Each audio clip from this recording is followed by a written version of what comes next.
মধুপুর থানার পুলিশের কাছে খবর আসে মধুপুর থানাধীন অরবিন্দনগর এলাকার সমীর সরকারের বাড়ি থেকে দুটি রাবারের মেশিন চুরি হয়ে যায়।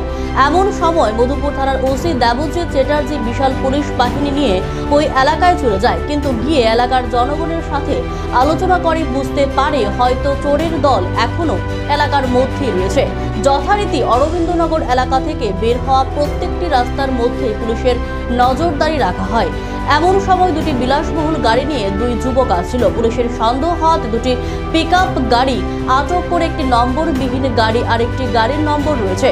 যথারীতি পুলিশ সেই দুটি গাড়ি আটক করে একটি গাড়ি থেকে সেই চুরি যাওয়া দুটি রাবার মেশিন উদ্ধার করে এবং সঙ্গে সঙ্গে এক চালক অর্থাৎ চোরকে আটক করতে সক্ষম হয়। তার বাড়ি বিশালগড় থানাধীন মধ্য লক্ষ্মীবিল এলাকায়। তার নাম ইন্দ্রজিৎ নম ওরফে জয়ন্ত।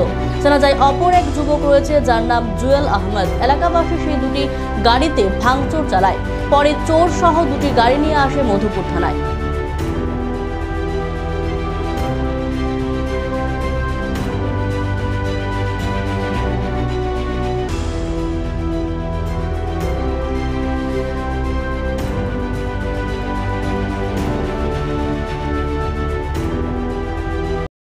একচুয়ালি আজকে ভোরবেলায় একটি গোপন সংবাদের ভিত্তিতে আমরা জানতে পারি যে মধুপুর থানাধীন অরবিন্দনগর গ্রামের মধ্যে একটি বাড়ি থেকে দুটি রাবারের মেশিন চুরি গেছে এবং এর পরবর্তী সময় আমরা ঘটনাস্থলে যাই এবং যাওয়ার পর এলাকাবাসী এবং আমরা মিলে যে পয়েন্টগুলি ছিল অরবিন্দনগর থেকে বের হবার প্রত্যেকটি পয়েন্টের মধ্যেই আমরা নজরদারি চালিয়ে যাই এবং সেখানে হঠাৎ করে দুটি বুলেরো পিকআপ ভ্যান আসে এবং তা ঢাকা অবস্থায় ছিল। সাথে সাথে আমরা তা তল্লাশি চালাই এবং ওখান থেকে ওই চুরি যাওয়া দুটি রাবার মেশিনকে উদ্ধার করি এবং একজন চোরকেও আমরা ঘটনাস্থল থেকে আটক করি।